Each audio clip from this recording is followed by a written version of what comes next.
loved still lifes. They would proclaim, art is long, life is short. And they would use art as a way to remember things that were no longer around, like flowers in the middle of winter, or a feast that had been eaten. In other words, the Dutch used paintings and still lifes almost like we use photographs, as a way to remember something that was important to them. Just like the Dutch, we are drawing something that we want to remember, our favorite toy.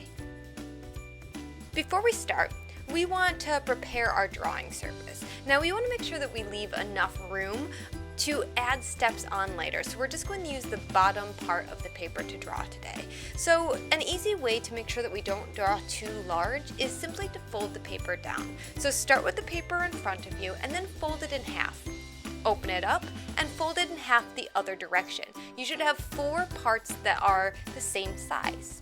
Go ahead and very lightly mark 1, 2, 3, 4 at the top of each section.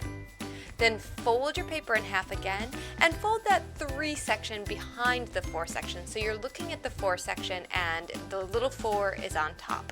That's how you know you folded correctly. Go ahead and pause the video while you fold your paper and then set your paper to the side so that you can watch the demonstration.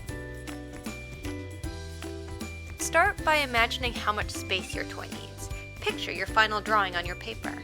Then you'll want to carefully examine your toy and just notice what shapes it's made up of and how those shapes fit together to make the toy. Only after you've imagined your drawing on the paper and then examined your toy and figured out what shapes make it up should you begin drawing. When you sit down to draw, you're going to want to look at your toy more than you are looking at your paper. Your goal is to notice all the little lines and oddities that make your toy unique. So draw slowly. Pretend that your pencil is touching the outline of the toy. It moves at the same speed as your eye as you look at your toy.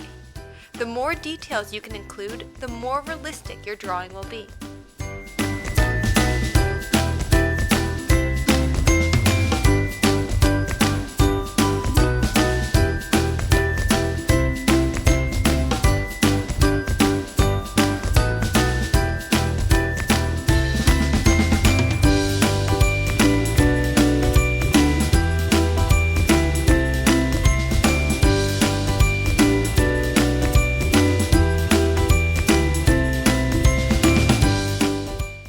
If you get done drawing, and there's no rush, go ahead and find a friend's toy and draw it next to yours. You'll do this in the same way, imagining how much space this new toy needs, then drawing it slowly, going line by line around the toy.